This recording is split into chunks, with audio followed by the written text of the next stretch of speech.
Segunda carta de Paulo aos Coríntios, capítulo 7, versículo 1.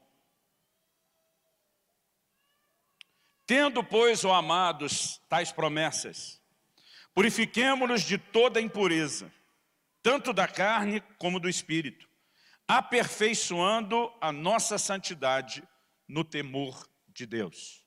Você pode repetir essa última frase comigo? Diga: aperfeiçoando a nossa santidade no temor de Deus. Se você puder, fale uma vez mais, se você quiser, para alguém ao seu lado, se não, fale sozinho mesmo. Tem gente que não gosta de conversar, então fale nem que for sozinho. Aperfeiçoando a nossa santidade no temor de Deus. Ok, a minha conversa hoje diz respeito ao aperfeiçoamento da santidade e diz respeito a essa particularidade específica que a palavra de Deus apresenta sobre o temor de Deus. Um tema que poderia substituir o que eu dei antes do paraquedas reserva, poderia ser o temor de Deus.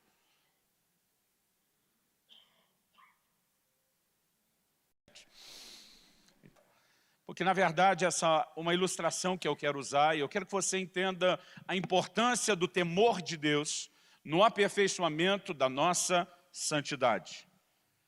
Eu estava conversando com um pastor amigo, pastor Djalma Toledo, lá de São Paulo, que tem muito mais saltos de paraquedas do que eu, que não tenho nenhum. E eu falei: cara, me explica um pouco o lance do paraquedas reserva. Paraquedas reserva é o termo popular. O nome técnico, segundo ele, é paraquedas de emergência. Por quê? Você nunca vai usá-lo, a menos que o principal não abra. A menos que o principal dê problema. Por que não se usa o paraquedas de emergência ou o paraquedas reserva? Porque normalmente as pessoas não querem, nem os melhores paraquedistas, descerem nele. Ele chega a ser 30% menor do que o principal. Ele precisa abrir e desdobrar muito depressa, depois das tentativas do primeiro, quando o paraquedista já está mais próximo do solo. E por ser menor, ele não tem a mesma sustentabilidade. Então, nem haverá a mesma navegabilidade, nem haverá uma aterrissagem tranquila. Isso é a mesma coisa, né, quase que descer de um carro parado ou quase parado, ou tentar descer de um carro em movimento. A velocidade com que se vem, o paraquedista tem que saber como ele vai rolar, porque ele não vai conseguir descer em pé e andar ou correr na velocidade do paraquedas reserva. Paraquedas reservas é algo que você só abre mesmo em casos de emergência. Você é instruído a dizer: não use, a menos que não haja outra opção. Isso significa o quê? Que embora nenhum paraquedista queira precisar usar o paraquedas de emergência, é bom que ele esteja lá. É uma segurança que ele esteja lá. Eu quero falar de algo importante na nossa vida de santidade a Deus, não como sendo o paraquedas principal, mas como sendo o de emergência.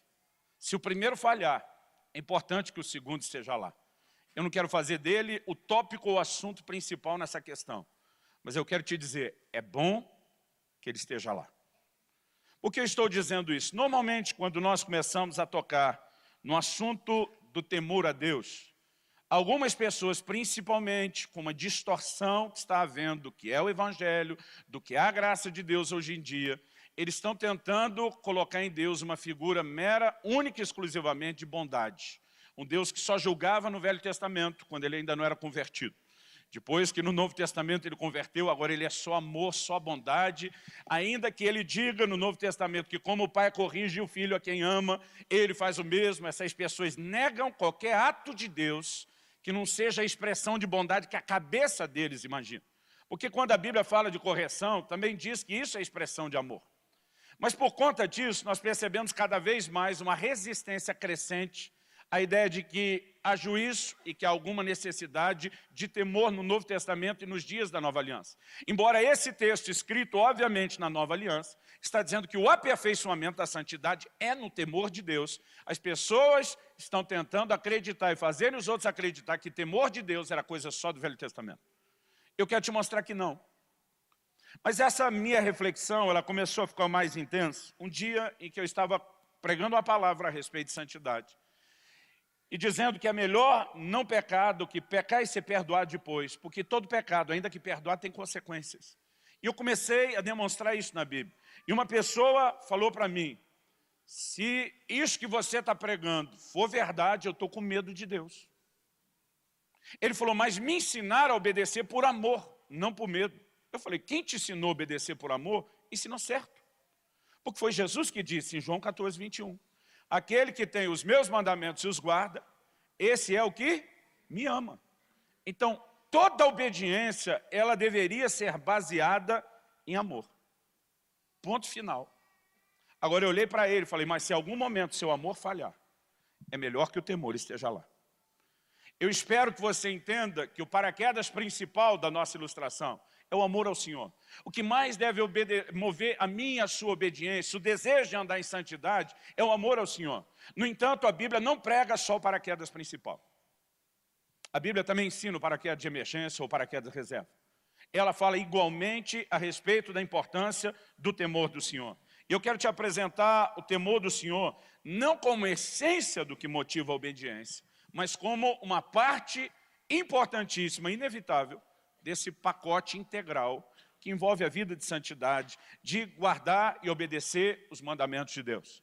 A primeira coisa que eu quero destacar é que essa ideia de ser movido por amor pertencer ao Novo Testamento, enquanto que a ideia de ser movido por temor é do Velho, você não encontra na Bíblia.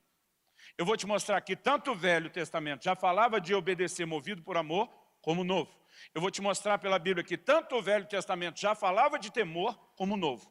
Os dois trabalham, os dois paraquedas. E a gente não pode simplesmente decidir jogar um paraquedas para uma época, outro paraquedas para outra, e nós precisamos, na verdade, dos dois. Em Deuteronômio, no capítulo 11 e no versículo 1, eu particularmente gosto muito desse texto e sempre me encorajou muito.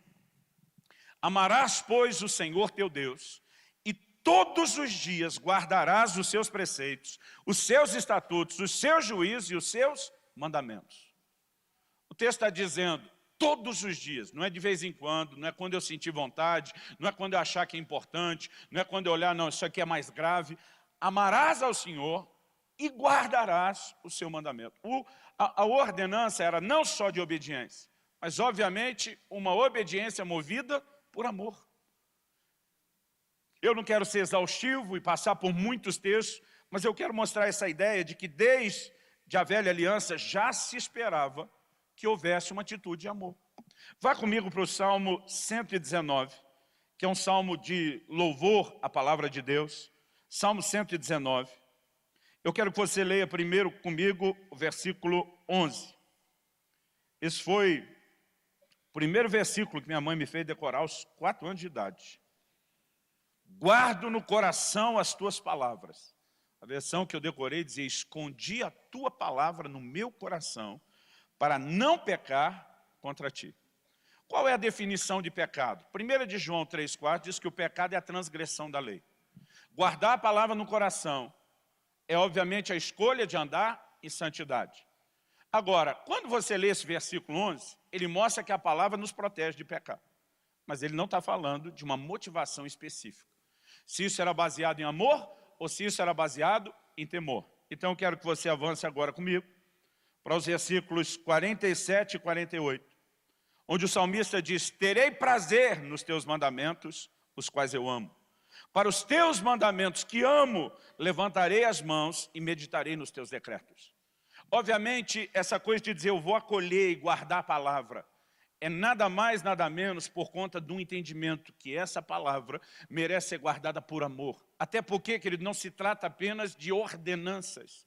Nós precisamos entender que a palavra de Deus não é apenas um estatuto que determina a maneira de eu e você nos comportarmos. A palavra, na verdade, é nada mais, nada menos do que uma pessoa. Jesus é chamado de o verbo de Deus. Ele é chamado de a palavra de Deus. Se eu e você queremos conhecê-lo, se eu e você queremos nos relacionar de forma íntima, nós temos que nos envolver com a palavra. É por isso que Jesus diz, aquele que tem os meus mandamentos e os guarda, esse é o que me ama. O que é que Jesus está dizendo? Não dá para você desassociar a minha pessoa da minha palavra. É uma coisa só. Então, como você me ama, mas não demonstra respeito pela minha palavra? E se você demonstra isso, você está demonstrando amor por mim.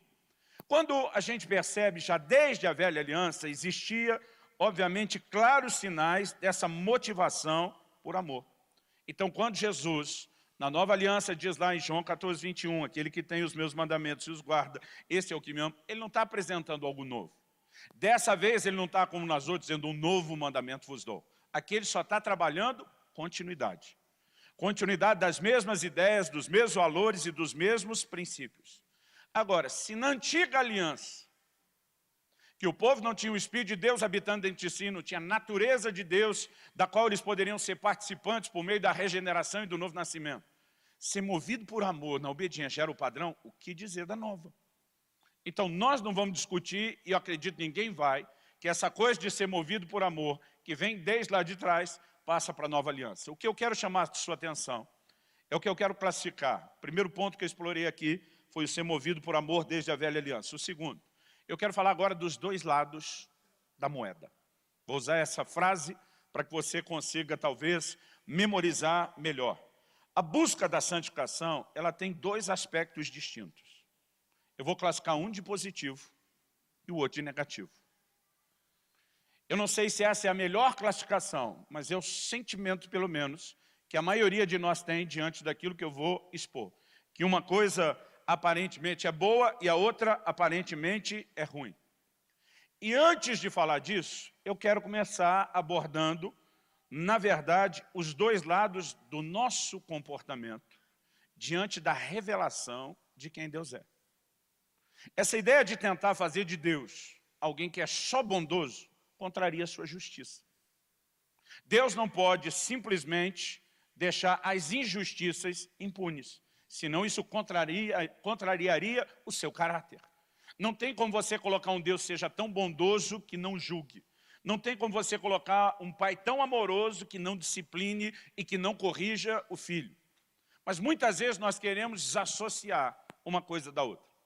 Em Romanos, no capítulo 11, e no versículo 22, a Bíblia fala da bondade de Deus e da severidade de Deus. Eu lembro de um dia que eu peguei uma discussão de dois irmãos. Estavam num embate teológico e um claramente parecia advogar a bondade de Deus, enquanto o outro advogava a severidade de Deus. Passei, na hora que a discussão estava acalorada, um me pegou pelo braço e disse, pastor, resolve o dilema aqui para nós. Deus é bondoso ou é severo? Eu olhei e falei, os dois. Quem diz que ele é um ou outro? Quem diz que uma característica exclui a outra? Mas eu lembro que eu falei, na verdade, antes de disparar direto os dois, falei, eu tenho duas respostas. A primeira que eu dei foi, os dois. Eu falei, Romanos 11, 22, fala da bondade de Deus, da severidade de Deus. Os dois. E não adianta você tentar dizer, mas ele não é 51% bondoso e 49% severo. Ele é os dois. Ele é 100% bondoso, ele é 100% severo. Assim como Jesus não era 50% do homem, 50% Deus. Ele era 100% Deus e 100% homem. Deus é 100% bondoso e 100% severo.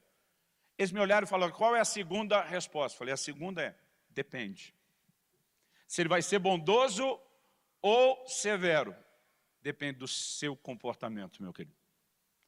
E o texto de Romanos 11, 22 diz, para com aqueles que creram, ele manifestou bondade. Para com aqueles que caíram, ele manifestou severidade. Então a bondade ou a severidade de Deus que compõem o mesmo Deus vão ser conhecidas na proporção do nosso comportamento. Então alguém pode escolher andar num relacionamento com Deus onde ele só desfrute a bondade e não a severidade. Alguém pode escolher andar num lugar de rebeldia onde ele só desfrute a severidade e deixe de desfrutar a bondade. Mas a verdade é que há momentos, embora acredito que à medida que nós vamos crescendo diante do Senhor, nós vamos viver muito mais no terreno da bondade. E que eu e você precisamos entender a importância da severidade. Não como um massacre, mas como um pai amoroso que quer nos manter no caminho. Então, eu acredito que quando nós falamos desses dois lados da moeda, eu classifiquei um de positivo e um negativo, é a gente fazer uma avaliação de ganhos e perdas. Abre rapidinho comigo em Provérbios 11. Eu falei que texto?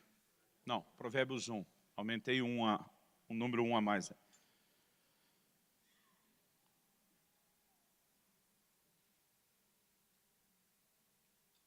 eu acho que está para começar no 28 para a gente enxugar aqui. Então me invocarão, mas eu não responderei. Procurar-me-ão, porém não me hão de achar, porquanto aborreceram o conhecimento e não preferiram o temor do Senhor. Não quiseram o meu conselho e desprezaram toda a minha repreensão. Portanto, comerão do fruto do seu procedimento e dos seus próprios conselhos se fartarão. Os nécios são mortos por seu desvio, e aos loucos a sua impressão de bem-estar os leva à perdição. Mas o que me der ouvidos habitará seguro, tranquilo e sem temor do mal. Aqui nós temos tanto a sabedoria como o temor do Senhor falando. Então, primeiro ponto. Deus diz no versículo 33, quem me der ouvidos vai habitar seguro, tranquilo e sem temor do mal. Mas e os outros, que como diz o versículo 29, não preferiram o temor do Senhor e resolveram desobedecer? A Bíblia diz, eles comerão do fruto do seu próprio procedimento.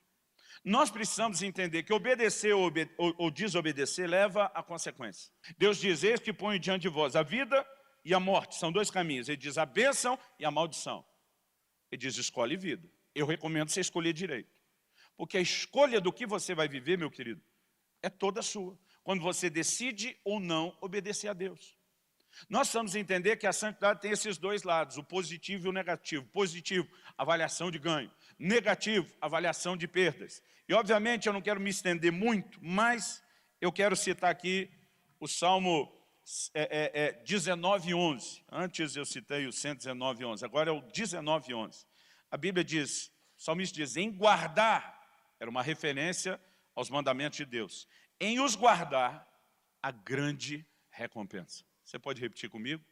Diga, em guardar os mandamentos de Deus, a grande recompensa.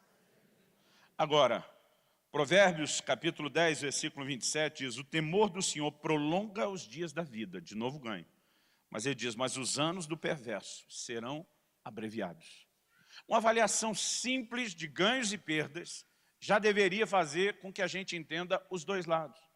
Mas pastor, eu obedeço porque eu vou ter ganho, ou eu deixo de desobedecer porque eu vou ter perda?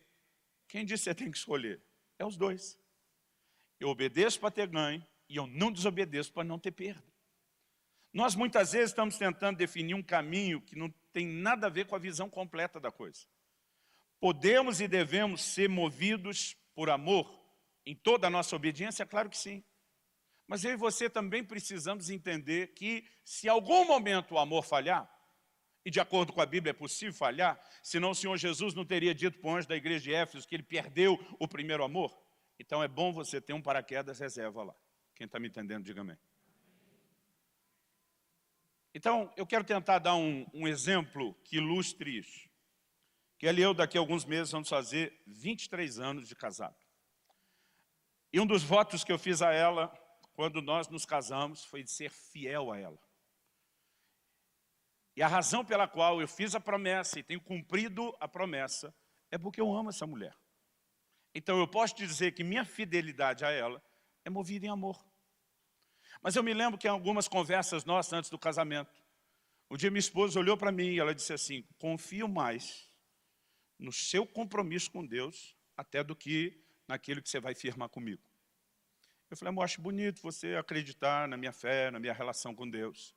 Mas o meu compromisso com você é uma extensão do meu compromisso com Deus. Não são dois compromissos, para dizer esse vale mais e com você vale menos. Aliás, a Bíblia mostra que o casamento é uma aliança e fala de pessoas que falharam nessa aliança e se esqueceram da aliança do seu Deus. Eu falei, eu estou empenhando minha palavra, vou dar minha vida e ser fiel a você. Tenho sido e vou continuar sendo até a morte. Agora, qual é a minha motivação? Se você perguntar, eu respondo sem titubear. Amor. Eu amo essa mulher mais do que amava no início. E é isso que me move. Mas a pergunta é, se em algum momento eu me flagrasse passando algum tipo de crise e descobrisse que o amor não está do jeito que deveria, eu quero te dizer, eu tenho meu paraquedas reserva. E esse paraquedas reserva é o entendimento do temor de Deus e da loucura que é cometer um ato de adultério. E eu quero te mostrar isso pela Bíblia. Eu quero te apresentar o entendimento que eu tenho de, na minha vida matrimonial, o que é o paraquedas reserva. Abra comigo em Provérbios. Eu quero olhar textos de Provérbios 5, 6 e 7. Nós vamos selecioná-los aqui por causa do tempo, mas eu quero encorajar você a refletir nesses textos depois, nesses 3 capítulos inteiros, porque vale a pena. Provérbios 5:3 diz: porque os lábios da mulher adúltera destilam favos de mel. As suas palavras são mais suaves do que o azeite, mas o fim dela é amargoso como absinto, agudo como a espada de 2 gumes. Os seus pés descem à morte, os seus passos conduzem ao inferno. Verso 8.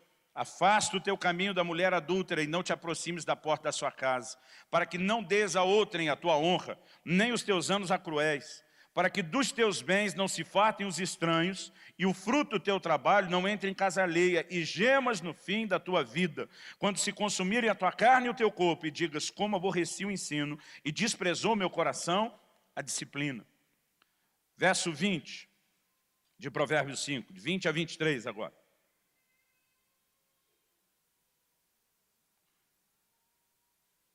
Ele diz o seguinte: por que, filho meu, andarias cego pela estranha, e abraçarias o peito de outro? Porque os caminhos do homem estão perante os olhos do Senhor, e Ele considera todas as suas veredas. Quanto ao perverso, as suas iniquidades o prenderão, e com as cordas do seu pecado será detido. Ele morrerá pela falta de disciplina e pela sua muita loucura, perdido, cambaleia. Irmão, Provérbios 5 já deveria tocar o terror suficiente em qualquer pessoa. Mas eu quero que você vá comigo para Provérbios 6, de 23 a 29.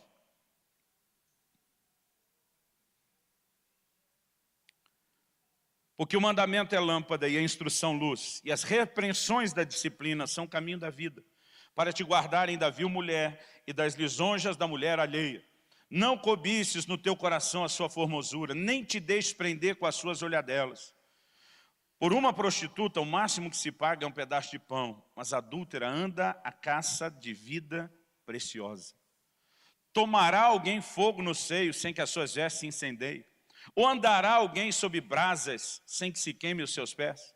Assim será o que se chegar à mulher do seu próximo. Não ficará sem castigo todo aquele que a tocar. Agora vamos olhar o versículo 32 e 33. O que adultera com a mulher está fora de si. Só mesmo quem quer arruinar-se é que pratica tal coisa. Achará açoites e infâmia. O seu opróbrio nunca se apagará. Provérbios 7. Para encerrar aqui os 3 capítulos de Provérbios. 21. Seduziu com as suas muitas palavras, com as lisonjas dos seus lábios o arrastou. E ele no instante a segue, como boi que vai ao matadouro, como cervo que corre para a rede, até que a flecha lhe atravesse o coração, como a ave que se apressa para o laço, sem saber que isso lhe custará a vida. Agora, pois, filho meu, dá-me ouvido, se atento às palavras da minha boca, não desvie o teu coração para os caminhos dela, e não andes perdido nas suas veredas, porque a muitos feriu e derrubou, e são muitos os que por ela foram mortos. A sua casa é caminho para a sepultura, e desce para as câmaras da morte. Irmão, deixa eu te dizer uma coisa, do ponto de vista espiritual, e eu quero usar essa palavra intencionalmente, e não vou usar a pior, pelo bom senso de estar em público.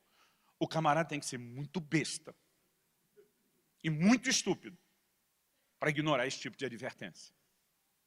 Ah, pastor, o senhor está lendo coisas do Velho Testamento. Vamos para o Novo. Hebreus 13:4 diz: digno de honra entre todos seja o matrimônio, bem como o leito sem mácula. Ele diz: porque Deus julgará os adúlteros e impuros.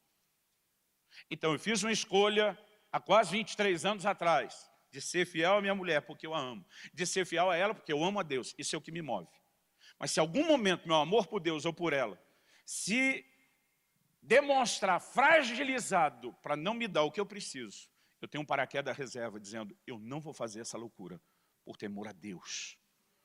Um Deus que eu deveria estar respeitando por amor, mas que se eu não conseguir amar, vai julgar quem desonrar o matrimônio. Quem está entendendo? São os dois lados da moeda. Sabe, querido, eu não estou dizendo que a gente tem que viver uma vida baseada mera, única e exclusivamente em temor. Mas não dá para jogá-lo fora. Ainda que a motivação principal, ou paraquedas principal, por assim dizer, seja o amor, não dá para a gente jogar fora a ideia e o conceito bíblico de temor. O temor do Senhor é o princípio da sabedoria, diz o Salmo 110 e Provérbios 1:7. O princípio da sabedoria. Eu fico pensando quão inteligente é a escolha de quem quer tentar acreditar que não é necessário o temor do Senhor. Se ele é o princípio da sabedoria. Ele também, assim como o amor, o temor está atrelado à visão de obediência, tanto no Velho como no Novo Testamento. Nós mostramos que essa coisa de ser movido por amor já tinha no Velho e continuava no Novo. E eu quero te mostrar que a ideia de temor também, ela começa no Velho, mas ela continua no Novo Testamento. Abre comigo em Êxodo, capítulo 20, dos versículos 18 a 20. Para você entender o texto que nós vamos ler, é o momento em que Deus deu os 10 mandamentos. E a Bíblia diz o seguinte, no versículo 18 dias do 20, todo o povo presenciou os trovões, os relâmpagos, o clangor da trombeta, o monte fumegando. Porque, irmão, quando a glória de Deus desceu naquele monte, foi um espetáculo, diz a Bíblia, horrendo e assustador. O texto diz assim, o povo observando se estremeceu e ficou de longe. Disseram a Moisés, fala-nos tu e te ouviremos, porém não fale Deus conosco para que não morramos. Respondeu Moisés ao povo, não temais. Deus veio para vos provar e para que o seu temor esteja diante de vós, a fim de que não pequeis. No mesmo momento em que dá o mandamento, Deus traz uma manifestação de si, que Moisés está explicando, Deus fez isso, para que o temor dele esteja com vocês, para que vocês não pequem. Então, obediência, embora o mesmo Moisés da parte de Deus, e amarás o Senhor, e guardarás os seus mandamentos todos os dias, o temor de Deus também foi apresentado como um ingrediente necessário à obediência. E sabe o que é interessante? O Novo Testamento trabalha a mesma ideia.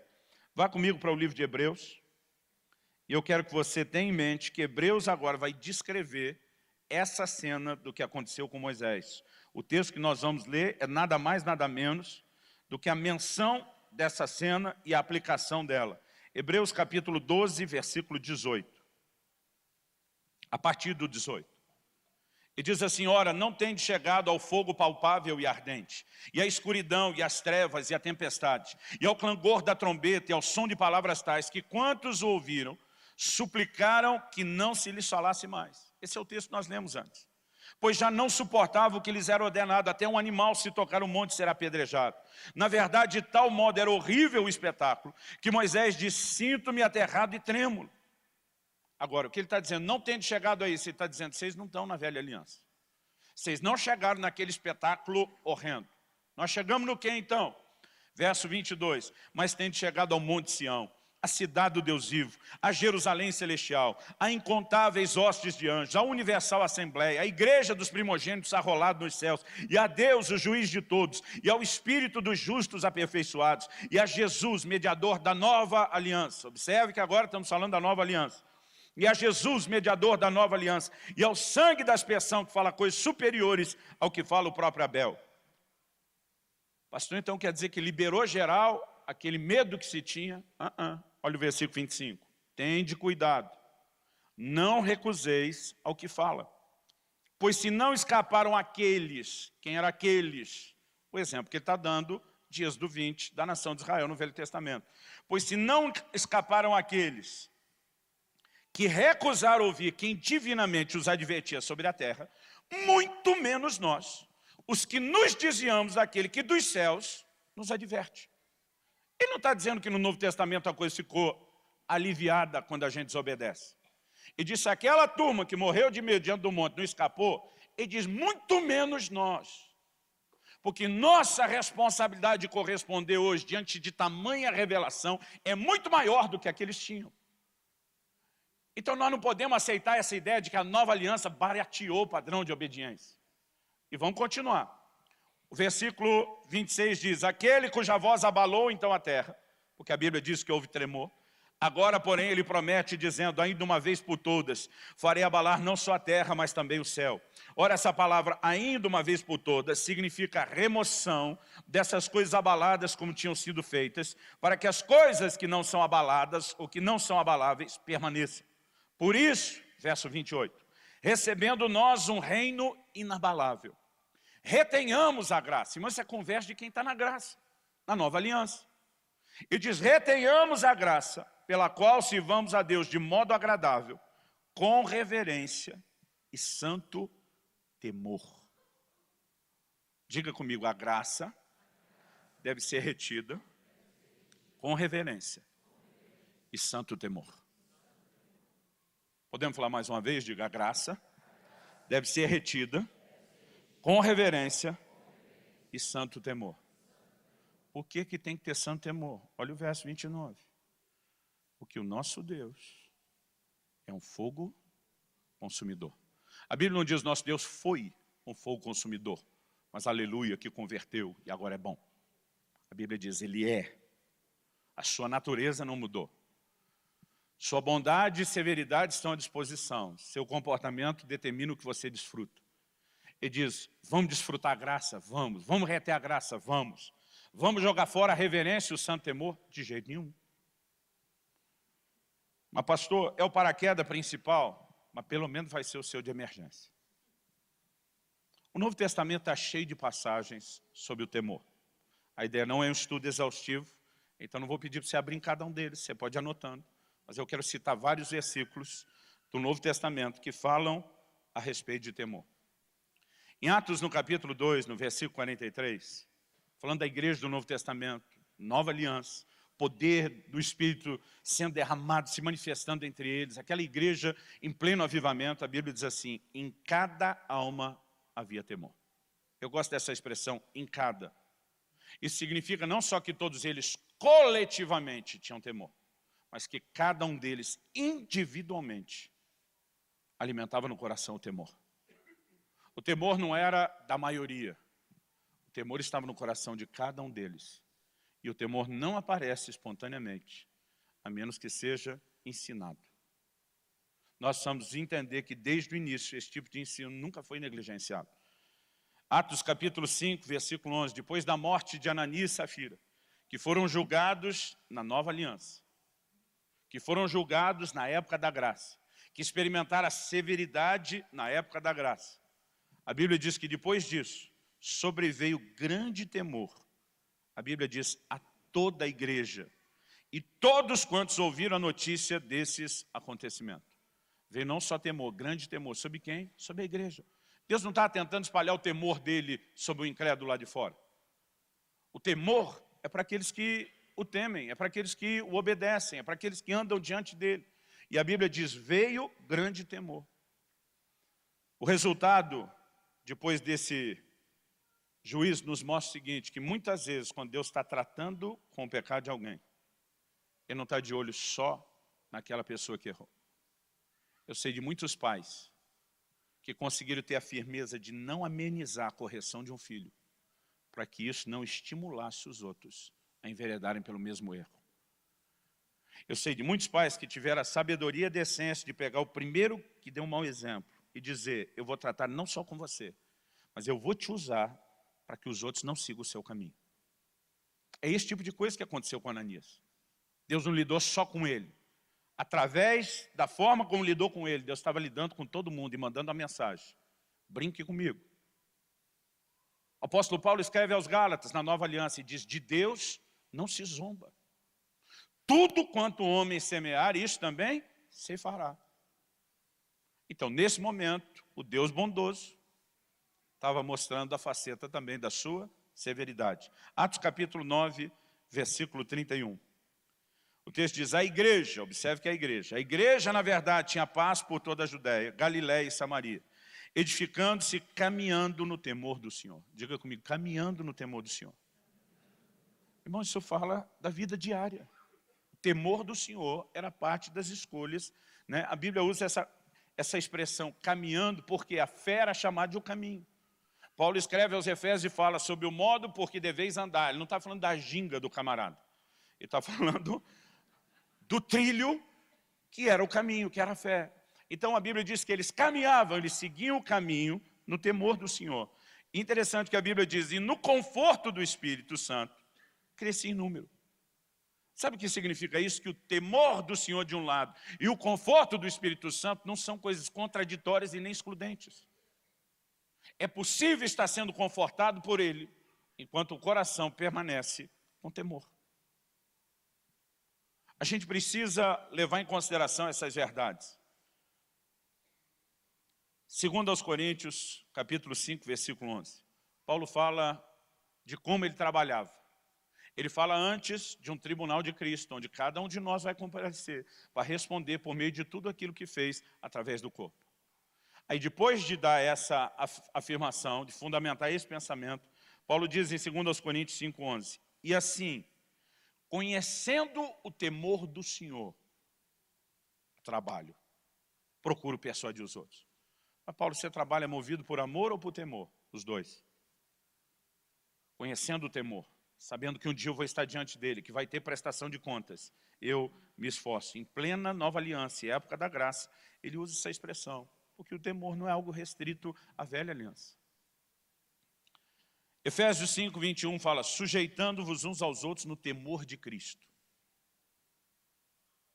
Irmão, quando nós temos a revelação de Cristo? Na nova aliança. Como é possível a Bíblia falar de temor a Cristo e alguém acreditar nessa bobagem de que não há lugar para o temor na nova aliança? A Bíblia está falando sobre isso. Sujeitando-vos uns aos outros no temor de Cristo.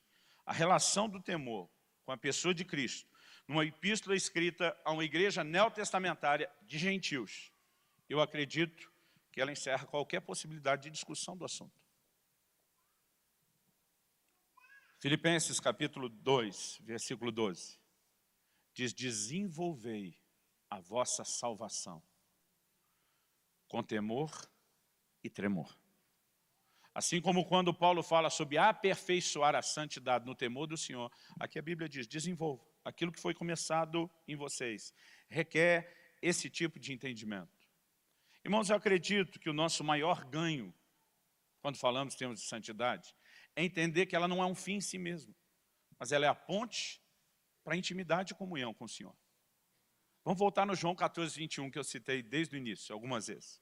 Jesus diz, aquele que tem os meus mandamentos e os guarda, esse é o que me ama. Parou aí? Não.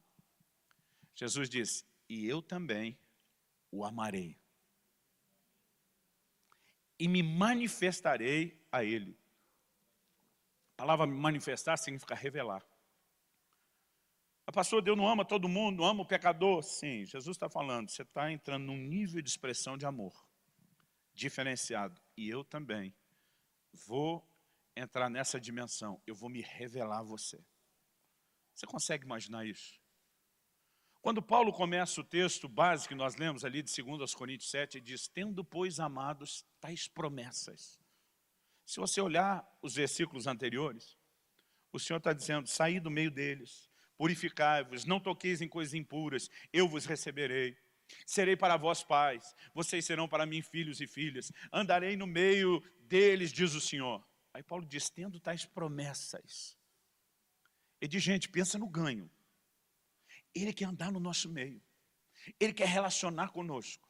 A ideia de separação e pureza não é a punição de Deus para que a gente não desfrute o mundo. É uma proteção de Deus para nós, para que a gente desfrute dele, que é muito melhor do que desfrutar do mundo ou do pecado. Ele diz, tendo tais promessas, vamos aperfeiçoar a nossa santidade, mas não deixe de fora o paraquedas reserva ou de emergência, no temor de Deus. A gente é movido pelo ganho, sim, mas a gente não deixa de considerar a possibilidade de perda. A gente é movido por amor, sim, mas a gente não deixa de andar no temor do Senhor. Esse entendimento, eu acredito que é importantíssimo e nos ajuda a ter um equilíbrio necessário. Aperfeiçoar a santidade envolve também temor. O temor é parte disso, não tem como deixá-lo de fora. E quer você seja movido por amor uma vida inteira, dizendo eu tenho feito isso por amor de Deus. E acredito que você está na direção certa. Não desconsidere a importância do paraquedas reserva. Porque se em algum momento você sentir que o amor falhou e que não está te dando o suficiente, tenha o bom senso de temer a Deus. Sabe qual é o problema de alguns em relação ao temor? É porque a gente confunde longanimidade da parte de Deus com impunidade. Longanimidade ainda é uma expressão da bondade. A severidade nunca é acionada de forma imediata quando alguém tropeça. No livro do Apocalipse, você vê o Senhor dizendo a uma mulher que ele classifica de Jezabel, ele diz, dei-lhe tempo. Apocalipse 20, 20. Dei-lhe tempo para que se arrependesse da sua prostituição. Ela, porém, não quer se arrepender. Por que Deus está dando tempo? Bondade. No livro de Tiago, a Bíblia diz que a misericórdia triunfa do juízo. Deus sempre vai jogar a misericórdia e a bondade na frente. A misericórdia vem antes. Agora, quando a misericórdia não é abraçada, o juízo, que é o vagão de trás, está vindo também na sua direção.